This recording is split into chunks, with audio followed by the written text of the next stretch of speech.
I'm going to start by talking to John Christensen, who's going to give us a bit of context about Jersey, and I'm going to be interviewing him, asking him a few questions. So, John Christensen from Tax Justice Network. John, you used to work here in Jersey as part of the financial services industry. Why did you leave? Well, first of all, the office I used to work in is that office there, with Barclays Wealth written on front. I worked in the office immediately above that sign there, Barclays Wealth. At that time, I was with a company called Touche Ross, now called Deloitte Touche, one of the world's big four accounting firms. I came back to Jersey in 1986 to understand how tax havens work in the global economy, because no one was doing research in this area. But it was clear to development economists like me that capital was moving in huge sums, huge volumes of capital were disappearing from developing countries into the financial markets of the north. To give you some idea of the scale of this, the best estimate we have for capital movements out of the south into the north, illicit capital flows, is between $900 billion every year to $1.06 trillion every year, flowing through the banks, the accounting firms, the trusts, and the funds established in places like Jersey. But we, that is, development economists, didn't understand the process, so I came back here to Jersey to look into this. And you worked as what? I worked as a trust and company administrator here, in that office, and then I was recruited as economic advisor to the government of Jersey, and I worked as government economic advisor for 11 years. I left in 1998. And you left because you were frustrated at not being able to get anything done, or what?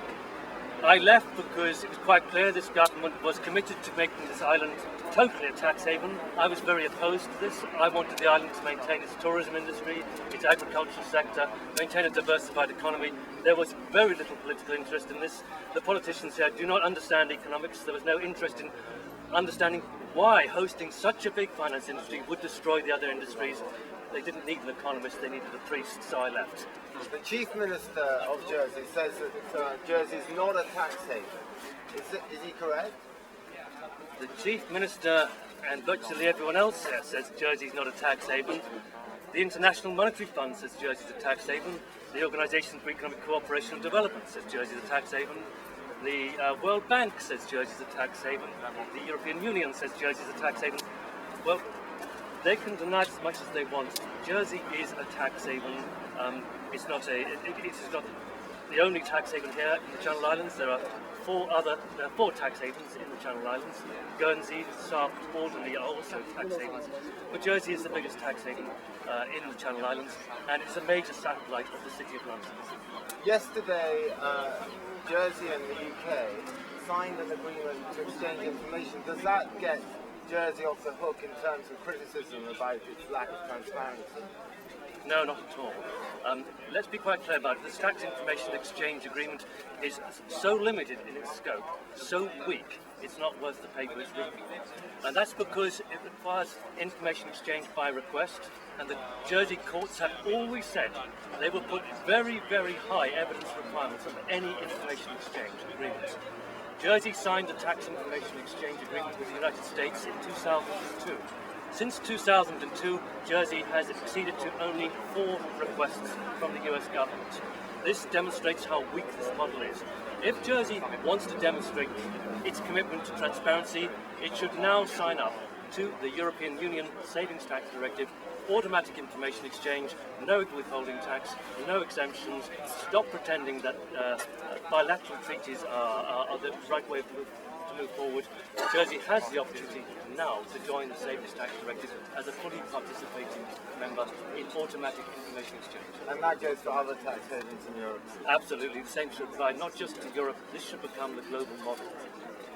You mentioned earlier about the accountancy firms here and legal firms.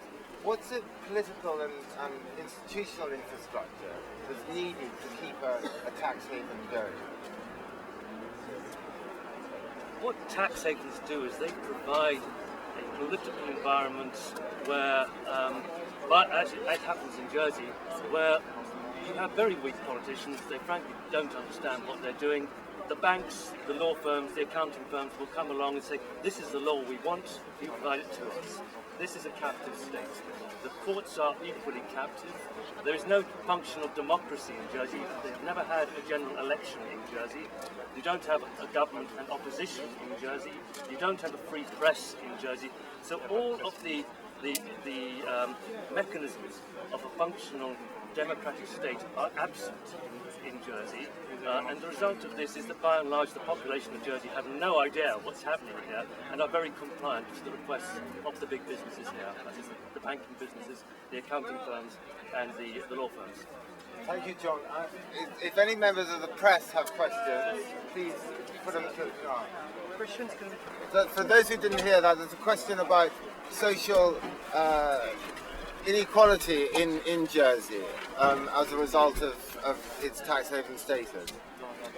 Yeah, one of the things that surprised me when I came back to Jersey in the 1980s, I'd been away for a very long time, the tax haven had grown enormously, and I was surprised at the division between the rich and the poor. It had become very much worse. Poverty is often hidden away, but here in Jersey you see it a lot because the cost of housing, and I recommend to everyone, have a look in the estate agents' windows at the cost of housing. It's more expensive here than in London where I live. And the cost of housing is so high that for most people, young people and pensioners, they simply cannot afford the cost of living here. So for many elderly people, it is a choice between eating and heating. I find that unacceptable. And they're living immediately alongside some extremely wealthy people who negotiate very low tax payments. Now, one of the problems with Jersey is you don't have a functional welfare state on the European model. In fact, you have very little labour protection, very little environmental protection or consumer protection. So the gap between the rich and the poor is particularly noticeable in Jersey, but you have to go out and look for it. And how many poor and very rich in proportion do you have? No. Okay. If no one's got any more questions to John, we're now going to start with our first bank. Our first bank, which is Barclays Wealth. We're not going to cross over the road at this stage because of the traffic, and you need to go quite a long way round. But we're going to do that from here, and I'm going to be talking to Matty Cohen, also from Tax Justice Network.